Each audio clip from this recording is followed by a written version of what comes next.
Welcome back to DIY guitar making. I am working on guitars number 86 and 87. That is the two parlor guitars for sort of like my prototypes for my new parlor model.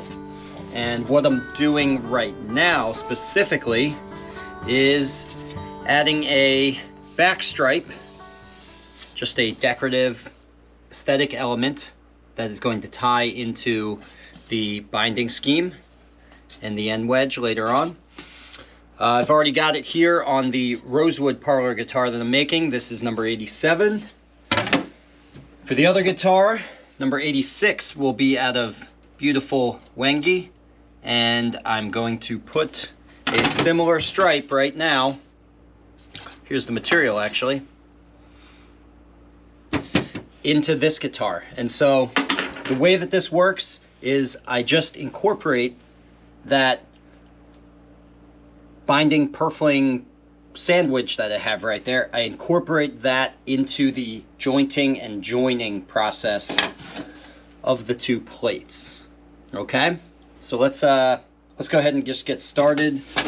Okay, so I have my light box here, and these two plates are very oversized. They're really for, I could make a dreadnought out of this if I wanted to, but I'm going to be making a much smaller instrument, so it behooves me before the jointing process to simply cut this down a little bit in order to reduce the length of joint that I'm working on. Makes it easier and potentially makes it a little bit more accurate. And that looks like a good area to cover.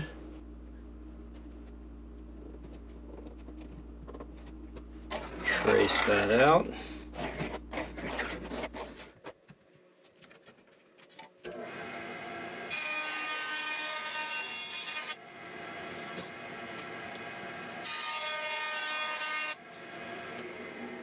Now that that's cut down, I'm going to go ahead and save these two little scrap pieces here, because these will work great if I choose to make a radial rosette, a radial solid wood rosette, which I think I might for this one. We'll see.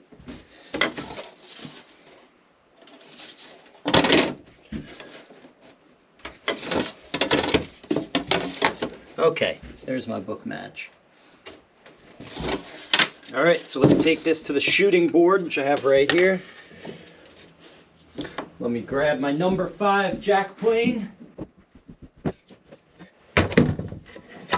can load this up in my shooting board using the plane just to keep both of those pieces flush with one another as I clamp this down. I don't need to use this clamp here. In fact, sometimes I don't. Sometimes I just hold it with my hand, but I don't know, sometimes I do like to use it. So if you have a shooting board at home that doesn't have the toggle clamp, that's fine too. It's just a preference thing. You might want to consider it just to try it out though. Okay, I'm going to do enough passes to clean this up. I'm being extra careful here on the Wedge, by the way, because this stuff is notorious for giving you very nasty and large and deep splinters. So as I'm feeling this, I don't want to catch a splinter in my finger, which I've already done. All right. Now, let's go ahead and take a look at this. I have a feeling it's going to need a little bit of touching up.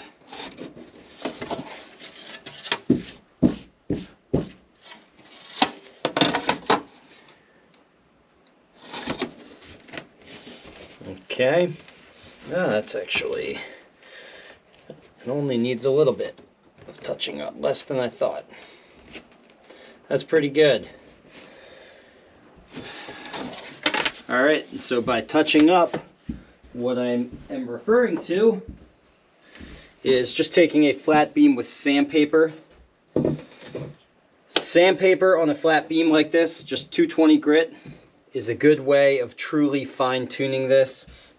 At least for me, I find that a hand plane gets me 95% of the way there, and then I just need a couple swipes with this to truly finish it up And that largely has to do with the inconsistent way that the grain enters this joint. Sometimes it's running out on the joint, sometimes it's dead straight. Ideally it's dead straight, but it wanders. And that wandering means that the plane approaches it in different ways depending on how that grain is oriented in that area. And that's how you end up with a not perfect joint on the plane. Also, to some extent, if your plane's not perfectly set up or the sole isn't flat, that just adds to the problem as well. So take this beam here. This is actually what StewMax sells as a fretboard leveling beam. Works great for this and many, many other things where you just need a dead flat beam, which within the world of lutherie and even woodworking, when do you not need a dead flat beam? It's very, very useful to have. So yeah, I would definitely recommend getting one of these, or just finding some supplier that, you know, makes straight edges and things like that. And I'm sure theirs will be just as good. All right, so line that up. Same thing, I'm using this just like it was the jack plane. I'm just truing up the two pieces before I clamp that down. I always like to check it to see if it feels flush, and it does. And so far I'm not getting splinters when I'm checking it. And I'm going to take this and just shoot like that.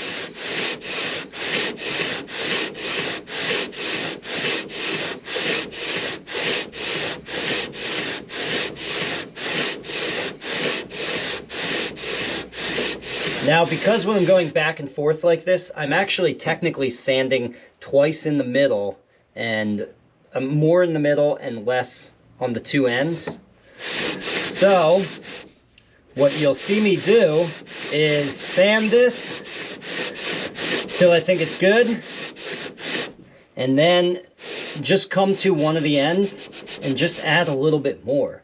I could go to both ends and add a little bit more, but it actually doesn't matter too much if I just stay on one end or the other, or if I hit both of them. The point is, if I don't do that and I go and check it, there's a very often I see a very slight gap of daylight in the middle.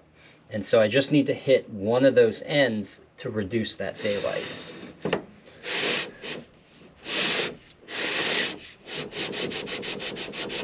And that's how you do it right there. All right, so let's check that out.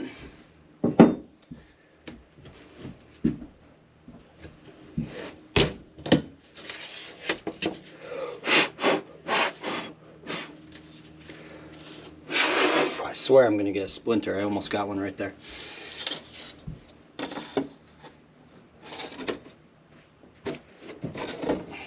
You always gotta make sure you don't have chunks of wood or anything like that under here. Place that down. And that is absolutely perfect. And so the way that I know it's perfect is not only do I look at it like this, I can see no daylight.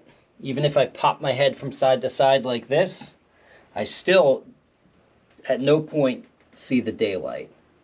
Okay? The reason I pop my head from side to side, by the way, is just to see if I have some sort of parallax error, meaning I'm looking at it from the side. If I'm looking at it from the side, but there's a gap straight on, I'm not going to see that gap. So if I kind of shift my head around a little bit, at some point I will, just for a moment, catch that flicker of light in the gap. So it makes it a little easier to find it. And another thing you can do is take the two pieces and do that. And you can feel the friction. You can even hear it. Okay? And you should feel that both in the middle and on the ends. Okay, so that's good. That's a perfect joint. Now I'm going to take my sandwich here. So this is a piece of ebony binding before it gets bent, meaning it's just the same ebony material that I use for my bent binding strips. In order to match with the binding, I take one straight strip that before it goes through the bending process, I pull one of these straight strips out and I glue these maple veneers onto the sides. Okay, and now this is going to end up getting glued in here along with this joint. Okay, just like that. Well, now let me cut this down to size. All right, I'm going to go nip that on the bandsaw. I'll be right back.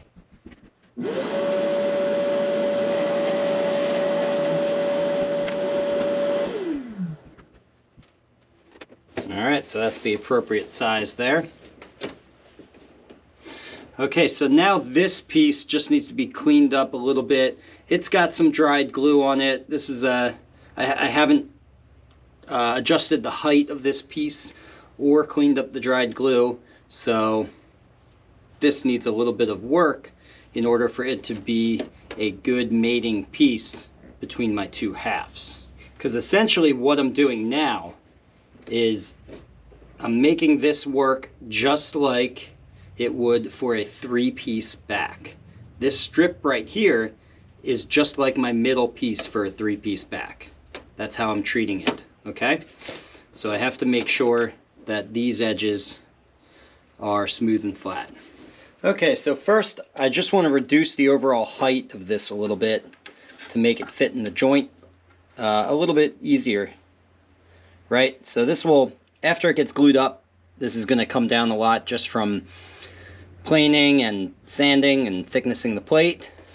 But I can help that process out a little bit by knocking this down in the first place, which also will help me to avoid gluing this in and, say, having a part of the plate where the maple doesn't quite, you see how the maple comes shy of being flush with the top.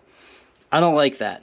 I want to get this down so that it looks more like it does in the middle here, where the maple meets the top all the way around.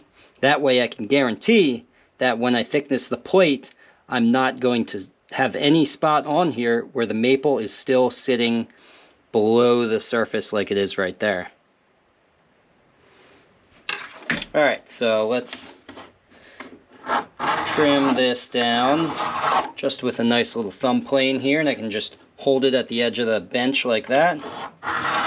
And it's real pleasant to make these cool little black-white Oreo colored shavings here.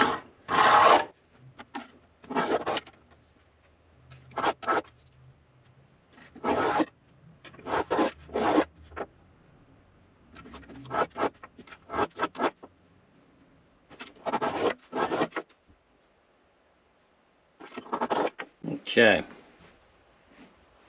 Well, one more hit.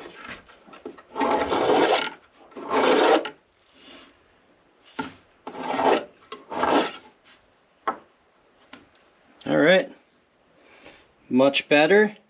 Now to just clean up the sides so it has a good joint in between the two book matched halves. I'm just going to use this sanding board right over here. And I want to be very minimal with this because those veneers are thin and I don't want to drastically thin them out or even sand through them.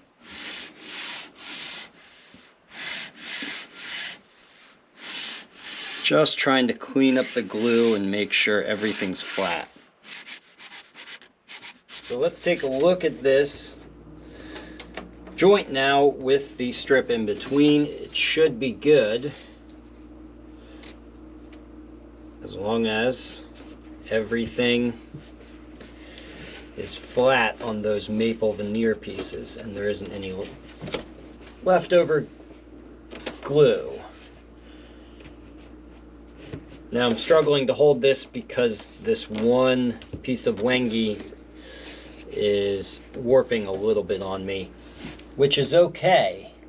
A little bit of warp you can just keep on rolling with. You don't even have to correct it, you can just glue it up. And it's manageable, I guess is the word.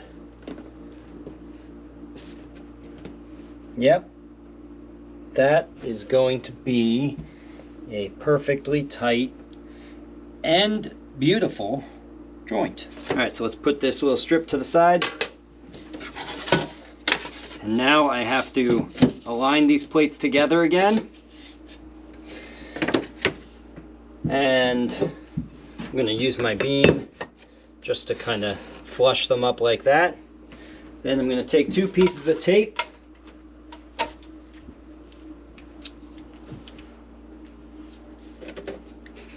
Flush them up like that.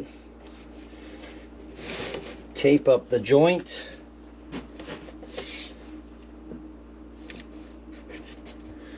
And we're doing this because I'm going to cut an angle into here, which then when I fold it open, it's going to create a wedge shape, like a trapezoid. And that wedge shape is what we're going to use to create a pressure system for gluing those 2 halves together. You'll see what I mean. So let's start by just taking a straight edge. I'm going to find a longer straight edge. Here we go. Here's my long straight edge.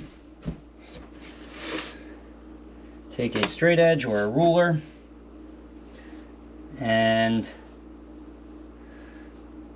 there's actually a lot of extra material on this, so there's a lot that I can cut off. So I'm going to trace an angled line and cut this on the bandsaw.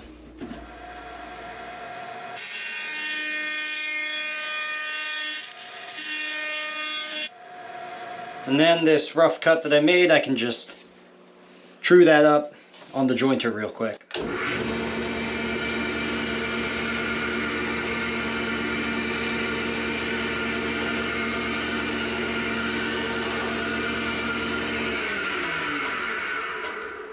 Okay, so there's that wedge shape I was talking about, that trapezoid.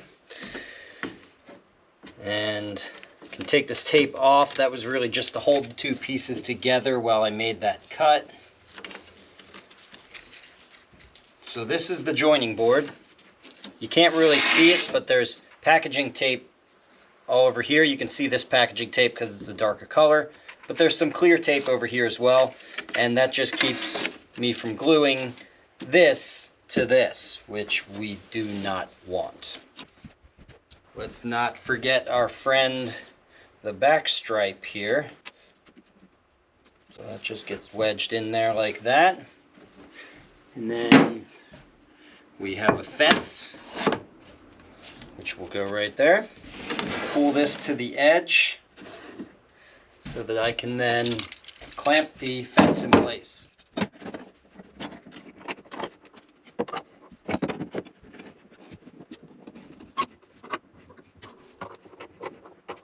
That's going to be great. I've got these weights right here so that we can add the glue, place this down, put the weights on top, which keeps it from buckling upward, and then just take a little mallet and tap this into that wedge. And that's what creates our pressure. So pop this open like this, and need some glue. It's helpful just for an extra set of hands to take a spring clamp and just place it like that. Keeps this thing from falling over, and it holds the 2 pieces together while you run the glue. It's another area here where I'm trying not to get splinters, wengi splinters, in my finger as I spread this. The surface is pretty smooth though, so I guess that means I'm at less risk of getting jabbed.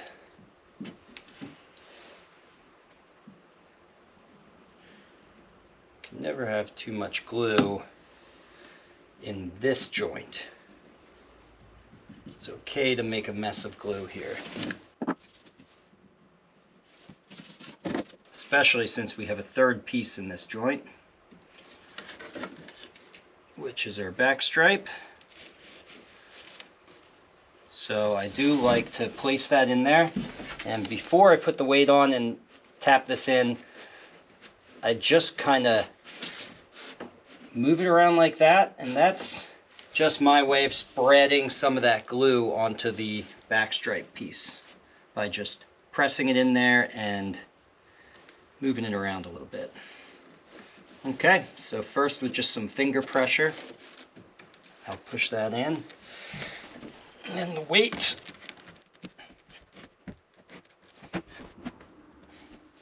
Random scrap block, mallet.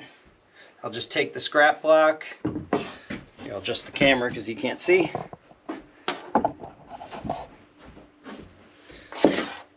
Take the scrap block, place it right there between the two pieces, and just give it a little love tap. Maybe another one. There's no need to overdo that.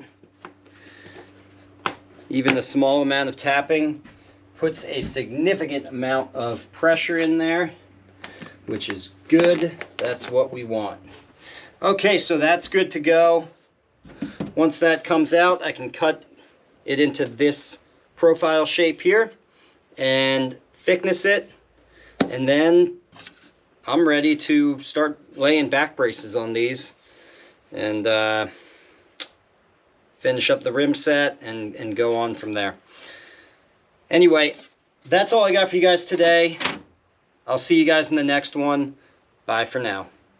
If you learned something here, please give this video a like and subscribe so you can be notified when I release a new DIY guitar making video. And if you want to really learn more, take one of my structured online courses at ericschaferguitars.com or register for a hands-on guitar building workshop here with me in Burnville, Pennsylvania.